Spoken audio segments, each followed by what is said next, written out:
Are you scared to go the raw feeding route, but keep hearing about all the good stuff that fresh food can do for your dog? If so, you're in the right place. Hi, pet parents. Welcome back to my channel or my show if you're listening to the audio version of this podcast episode. If you're new here, my name is Charlie, and I've owned dogs my entire life. I have a 4-year degree in animal science and nutrition, decided not to go to vet school for my sanity, and in this week's podcast episode, we're chatting about whether or not you should add fresh food to your dog's diet. This episode is going to be very informal. I just want to talk dog owner to dog owner or dog lover to dog lover. I'm just a person who really struggled to find a solution to my dog's chronic digestive issues and how we came about to feeding fresh and raw food.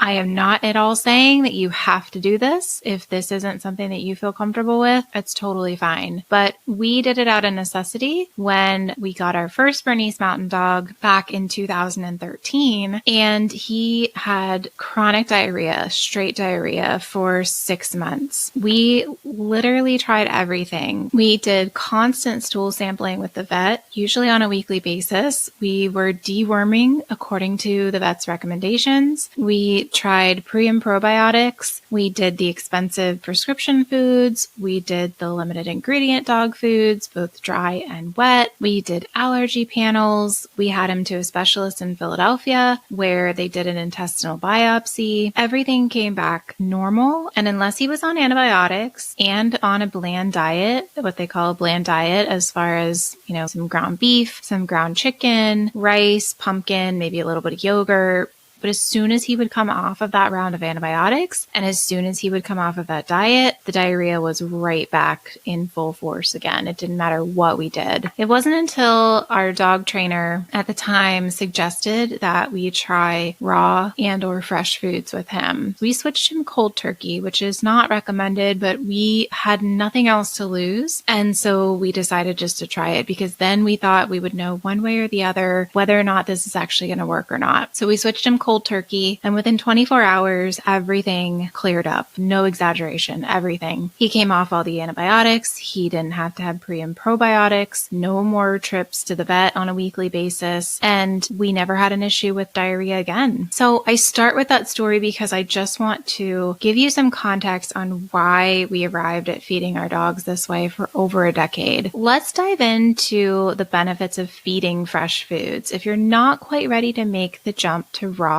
that's totally fine. But you may have heard about all the good things that come with giving your dog fresh food. The first one being it will supplement gaps in their diet. So unless you're feeding grain-free, and even so, you should really read the label very carefully because a lot of dog food companies will actually slip in grains, even though the label on the bag says that it's grain-free. They'll also include a lot of fillers to bulk out the formulas, which leaves very little room for the actual essential nutrients that your dog needs to have. In addition, the extruding process is a high heat process, and so any nutrients that may have been in the base products that go into the dog food would be cooked out. You may have a special needs dog too. So for example, let's take a senior dog that may have joint issues. If you give them a little bit of fresh fish with dinner, even if that dinner is still dry or wet kibble, it's going to provide them with an extra dose of omega-3 fatty acids, which is really going to help those joint issues. It's also a great way to tempt picky eaters. Has your dog ever gone on a hunger strike? One week they like chicken, the next it's the worst tasting thing ever. Adding some fresh food to their otherwise standard diet of dry or wet dog food can actually help them to get their appetite back. Even something as simple as a liquid topper like bone broth or goat's milk can make the dinner a bit more moist and tasty. And just like people, variety is the spice of life. So we're not just talking about different foods here and different flavors, but different textures as well. So think about the differences between carrots versus strawberries versus bananas versus broccoli. It's all different. And so it just makes eating fun and exciting. So now let's talk about some what I call yes foods. So if your dog will eat these, they are a-okay. We're going to start with meats, and we have a couple different types. We have muscle meat. This is what you're used to eating. So this is steak, chicken wings, turkey breast, lean ground beef, etc. Then we have the organ meat, which is heart, liver, kidneys, gizzard, tripe. And for example, liver is a great source of B vitamins as well as zinc and iron. We also have fish, so it can be fresh or canned. I love feeding sardines, and my dogs go nuts over salmon, which has the highest omega-3 fatty acid profile per ounce of any protein. Then you have your broths, such as bone broth, which adds a lot of calcium, selenium, and magnesium,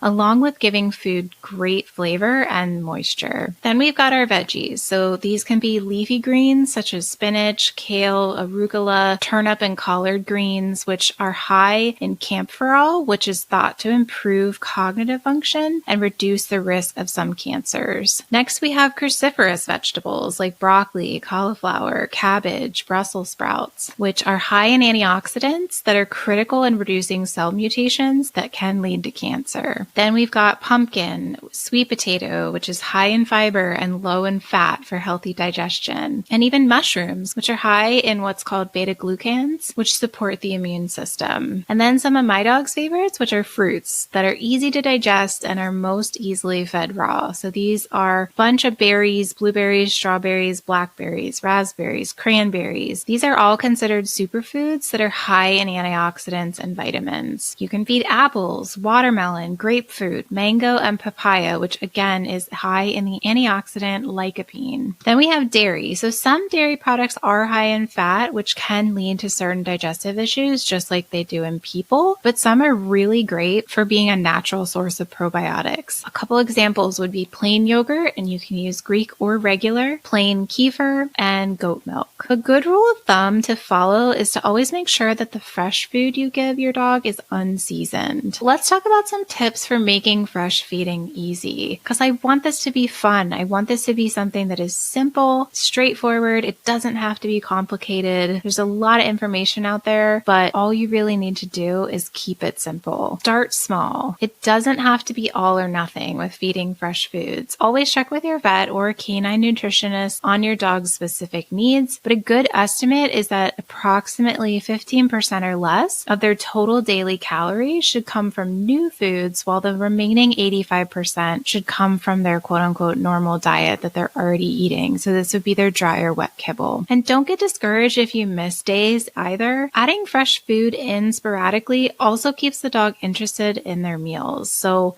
if you miss a day, it's fine. No big deal. Just keep going. You can also use fresh food as treats to make training even more enjoyable and fun. Another tip is to do meal prep. So if you fail to plan, you plan to fail. And while feeding your dog fresh foods isn't quite that dramatic, prepping ahead of time can definitely make it less of a hassle. So same thing like you do for yourself if you meal prep. Just start really simple. Make a batch of pureed or chopped veggies at the start of the week to add to your dog's kibble as a topper. You can feed it fresh, or you can even freeze it into individual bags and then get it out to thaw that morning so that when you're ready to feed, you just dump it in. It's a no thinking required addition to your dog's meals, which I love. Another simple thing is just get a container of bone broth or goat's milk and pour a little bit over each meal and see if your dog will eat it. Another tip is to use what you have. Don't go out and spend a ton of money on food that you don't know if your dog will even eat. So use what's already in your pantry to save time, money, and your sanity. This strategy can also help reduce food waste. So think about those Brussels sprouts that your kid won't eat. Give them to your dog instead, as long as they're not swimming in seasonings or butter. Again, my goal is to make feeding dogs fresh food easy, accessible to everyone, and above all, fun for both you and your dog. Are you still overwhelmed? Don't want to add another thing to your plate, but still want to give your dog the very best? And maybe you're on a tight budget, but you still want to give your dog truly balanced meals that start with real food. And if you make just a few of these small changes, it could make a huge difference in the lifespan and quality of life for your dog. So wouldn't that be worth it? But if this all sounds too much for you, I got you. It's fine. I'm happy to help. I love doing intentional dog diet designs and have been feeding my dogs this way for over a decade. If you're interested in learning more, simply fill out the Google form in the video description or the show notes of this episode, and I'll be in touch. I offer DIY, do it with you, and even do it for you dog nutritional services. If you guys enjoyed this video, I think you'll love the video where I talk about how I feed over 200 pounds plus of my Bernese Mountain Dogs a fresh food diet for less than $5 a day.